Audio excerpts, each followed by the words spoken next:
Isang pinagpalang araw po sa inyo mga kapatid. Minsan pa welcome sa aking YouTube channel. Meron po akong limang uri ng coins sa BSP. Ito po yung 1 peso coins. Na kung saan, tinignan ko po sa lista. Ito po yung top 5 na tatalakayin po natin. Na mahirap mailap na hanapin. Kasi kakonti po yung kanilang ginawa. So talakayin po natin yung limang uri, top 5 na piso na dapat natin i-hunt. Alin ba rito ang may mataas na halaga sa ngayon? So ito pong year 2025. So alamin po natin kung ano po yung mga dapat natin i-hunt. Dito po sa mga piso na ito. So muli, talakayin po natin.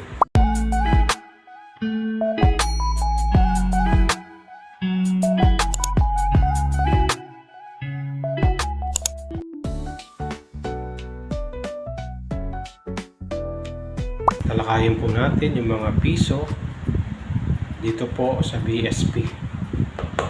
Alin ba rito yung may mataas na halaga? Talakayin po natin yung limang top 5 na piso coins dito sa 1 peso. So tignan po natin sa numista ang mga mintage o bilang dito po sa mga piso na ito. Ayan. Siya po ay magnetic coins. 2003 to 2017. Nickel plated steel. Ayan. Alamin po natin yung kanyang mintage. Dito po sa year 2003. Ito po yung kanyang mintage 0.9 pros. At sa year 2005 1% na po siya, no? Ayan. Susunod naman po ay yung 2008. Ito po yung 0.8 pros. Ayan. Sunod ay yung 2012 2%. Dito po tayo sa 2013 0.9 yung kanyang mintage, no? At syempre dito po sa 2016 ball reverse die 3 1.0. Ayan, ito po yung mga tatalakayin po natin sa mga coins na may mataas na halaga. Ayan. So, unang-una po,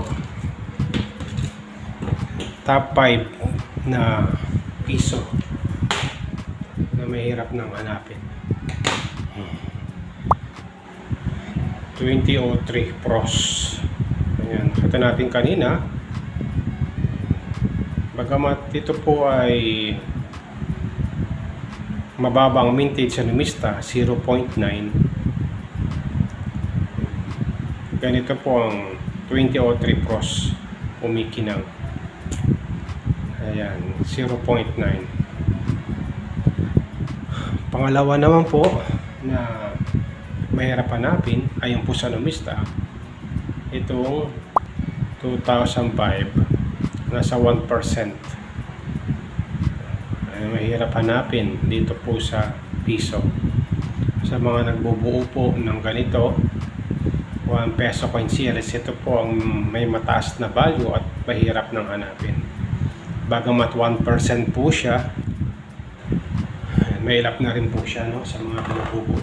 Pangalawa naman po itong 2008 pros. 8%, 0.8% pros. Top 3 sa mahirap hanapin. Ang susunod naman po ay itong 2013 pros. Ayan, yan po yung pros kumikinang, no? bold letter, malalaki po yung kanyang 1993. 2013 Pros. Ayan, hard to find na rin po ito, no? Ito po ay 0.9% sa Numista. Nakita natin kanina. Ang susunod naman po ay yung 2016 Reverse Die 3. Ayan, kung makikita nyo po yung kanyang 1993 ay malalaki. Ayan. Kasi karamihan po makikita nyo po sa ganito ay yung ganito po yung kanyang 1993, maliliit, no? Pero dito po yung kanyang 1993 ay malalaki. Ayan. Ayan, medyo mailap na rin po ito, no? Ito po ay nasa 1% ang vintage sa Numista. Ayan, mailap-ilap na rin, ano? 2016 Reverse Die 3. Ayan.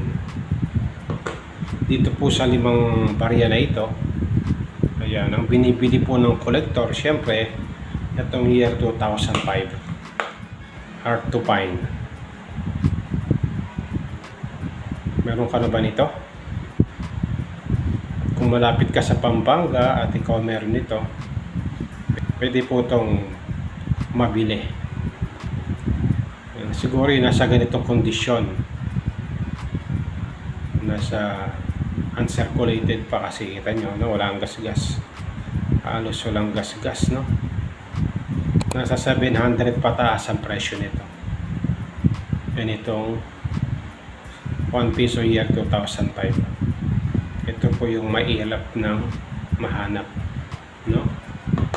So, yan po. At ang pangalawa, ang unang-una sa tingin ko, itong year 2008 na Pros. Mailap na rin po ito. Isa po ito sa mga mailap ng hanapin. Top 1. Pangalawa, ito pong 2013. 2013 Pros. Ayan. Sa mga kapatid po natin na mag-aalok sa akin ng ganito, hindi po ako nabili, no? Ang binibili ko po itong year 2005 sa mag-aalok po sa akin. Kung malapit po kayo sa Pampanga, pwede po tayo mag-meet up para mabilihan ko po kayo ng year 2005. Ayan, ito po yung top 1 na binibili ng mga collector po natin. Ayan po ang 5 uri ng BSP coins na tahanapin po natin. Ayan, inuulit ko itong 2003 Pros tsaka year 2005 itong binibili. At pangalawa ito 2008 Pros. Ayan. At syempre itong 2013 Pros. Ayan, ganyan po yung Pros. Malalaki po yung kanya Cadwheel. At syempre itong 2016 Reverse Die 3. Mailap na rin po ito.